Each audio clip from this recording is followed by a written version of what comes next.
Баршаңызға қайырлы күн достар. Бүгін сіздермен балықта дұрыс қуыру техникасымен бөлісетін боламын.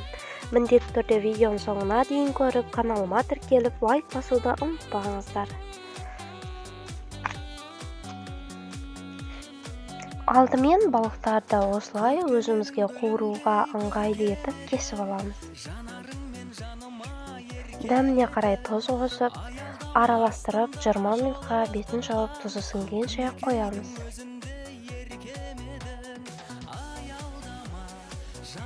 Және ол аралықта біз пиязымызды дөңгелек етіп кесіп аламыз.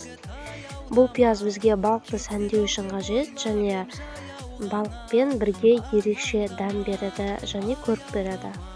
Ал енді кесілген, тұзы сіңген балықтарымызды осы ұнға аунатамыз. Он міндетті түрде еліктен өткен болуы қажет, және балықты аунатқан кезімізде міндетті түрде балықтың барлық жағына ұн жағылуы қажет. Аунатып болған балығымызды осылай ыдысқа тізіп шығамыз.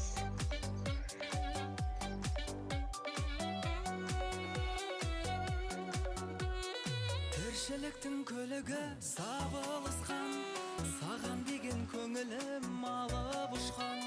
Өзің жаққа қараймын жалтақтаумен, жаралған жан сенбісің сағыныштан.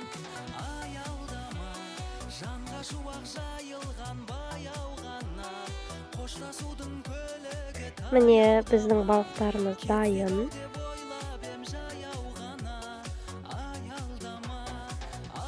Ал енді осындай қызып тұрған майда балықтарымызды қуырып аламыз.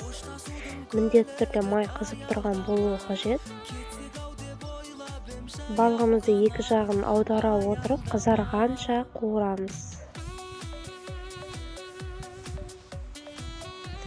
Мұнша уақыт деп айта алмаймын, себебі әркімнің оты әртүрлі деңгейде болады. Сол үшін балық қызарғанша қуырып аламыз.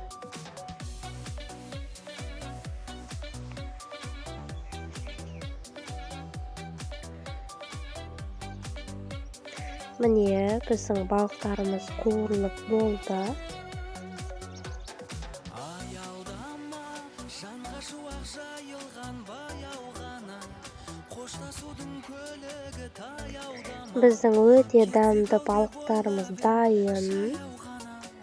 Міндетті түрде осылай қуырып көріңіздер, сіздерге ұнайды деген сенімдемін. Назарларыңызға рахмет. Сіздермен болған Жанар.